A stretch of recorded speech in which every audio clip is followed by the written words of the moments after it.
A ver, pensemos en esto por un momento. Jesús, uno de los maestros más grandes de la historia, y muy a menudo hablaba en acertijos, en historias que a primera vista parecen complicadas. ¿Por qué? Bueno, hoy vamos a meternos de lleno a desentrañar este método de enseñanza tan, pero tan fascinante. La pregunta del millón es esa. ¿Por qué usar parábolas? ¿Por qué no hablar claro y directo, sin rodeos? ¿Qué había detrás de todas esas historias? Vamos a investigarlo. Y ojo, no es que lo hiciera de vez en cuando, no. El Evangelio de Mateo es súper claro al respecto. Sin parábolas no les hablaba. Imagínense, esto nos dice que este método no era un adorno, era el centro de su ministerio. Ok, para entender el porqué de las parábolas, primero tenemos que entender el qué. ¿Qué es exactamente una parábola y para qué se usaba? Pensemos en una parábola como un puente. De un lado tenemos el mundo que conocemos, el mundo natural, ¿no? Y del otro, las verdades espirituales profundas del reino de Dios. La parábola es ese puente que usa imágenes cotidianas para ayudarnos a cruzar y entender algo que va mucho más allá. Y lo genial es que Jesús usaba cosas que todo el mundo conocía. Cosas súper del día a día. Hablaba de semillas, de campos, de árboles, de redes de pesca. O sea, tomaba lo ordinario para explicar lo extraordinario. Así conectaba lo invisible del reino con lo que la gente veía y tocaba todos los días. Bueno, ¿y cuáles eran las razones de fondo? Las Escrituras nos dan 3 motivos clave. El primero, para cumplir una profecía. El segundo, porque el reino es espiritual. Y el tercero, que es muy interesante, para despertar un hambre espiritual. Vamos con el primer punto, que es fascinante. Esto de enseñar en parábolas no fue algo que se le ocurrió a Jesús en el momento. Para nada. Siglos antes, en el Salmo 78, ya se había profetizado que se declararían cosas escondidas a través de parábolas. Mateo nos cuenta que Jesús, al hacer esto, estaba cumpliendo esa antigua profecía al pie de la letra. Increíble, ¿no? Ahora, el segundo motivo es clave para entender todo esto. El reino de Dios no es una fórmula matemática que se resuelve con la cabeza. No se puede captar solo con el intelecto.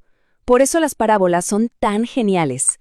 Están diseñadas para, digamos, saltarse el filtro de la mente y hablarle directo al corazón. Se necesita un corazón dispuesto, abierto. Más que inteligencia, se necesita receptividad. Y esto nos lleva directo a la tercera razón, que Jesús resumía en esa frase tan potente: el que tiene oídos para oír, que oiga. ¿Qué significa? Que una parábola no es un libro cerrado, es una puerta abierta, es una invitación a que uno se detenga y piense, a ver, ¿qué más hay aquí? Funciona como un filtro que separa a los curiosos de los que de verdad tienen hambre de entender. Ok, ya vimos el porqué de las parábolas. Ahora la pregunta es, ¿qué es lo que revelaban? Y aquí entramos en un tema apasionante, los misterios del reino.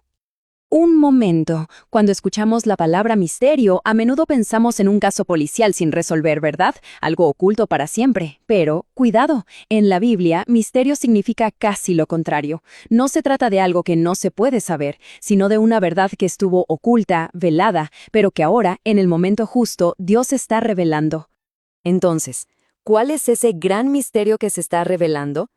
No es una fórmula secreta ni un código. Es mucho más grande que eso. El centro de todo el misterio es una persona, Cristo.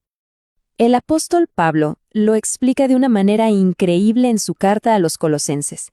Él habla de este misterio que había estado oculto desde los siglos y edades, y de repente, ¡boom!, lo revela. ¿Cuál es? Cristo en vosotros, la esperanza de gloria. Así de claro. El misterio es Él. Muy bien, ya cubrimos el qué y el por qué, pero ahora vamos a lo práctico. ¿Cómo se desbloquean estas verdades? ¿Cómo se llega a entender? Hablemos de la clave para la comprensión. Y aquí hay algo fundamental. El entendimiento de estas parábolas no es un premio por ser el más inteligente de la clase, no es algo académico. Las Escrituras nos dicen que la comprensión se da, se concede, cuando hay una relación. Cuando se camina con Cristo, se escucha su palabra y se permite que el Espíritu Santo sea el maestro. Es algo relacional, no solo intelectual. Hay un momento súper poderoso en el Evangelio de Lucas después de la resurrección. Dice que Jesús les abrió el entendimiento para que comprendiesen las Escrituras. Fíjense en eso, les abrió. Esto nos muestra que la comprensión no es algo que uno logra por su cuenta, es un regalo, una revelación que viene directamente de Él. Y cuando ese entendimiento llega, no es solo para acumular datos en la cabeza. No, tiene un impacto que transforma. Se trata de que la palabra deje de ser tinta en una página y se convierta en una realidad viva, palpitando en el corazón. Veamos algunos ejemplos rápidos, para que quede más claro. La famosa parábola de la semilla, la semilla es la palabra de Dios sembrada en el corazón de las personas. El árbol de mostaza representa cómo el reino empieza como algo chiquitito y de pronto crece con una fuerza increíble. O la red, que nos habla de un llamado para todos, pero también de un tiempo futuro de juicio. Imágenes súper sencillas, pero con un significado, súper profundo. Ahora, cuando una persona de verdad comprende y recibe esta palabra, algo pasa. Se producen 3 resultados personales que son potentísimos. ¿Y cuáles son esos resultados? Primero, la fe se afirma, se vuelve sólida como una roca.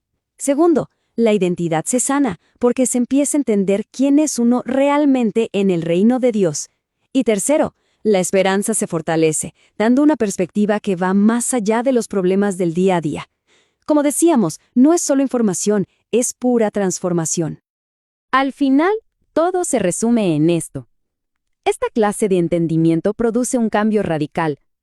Permite que una persona deje de caminar movida por el miedo y empiece a caminar por fe, con los pies bien puestos en la verdad que Dios ha revelado.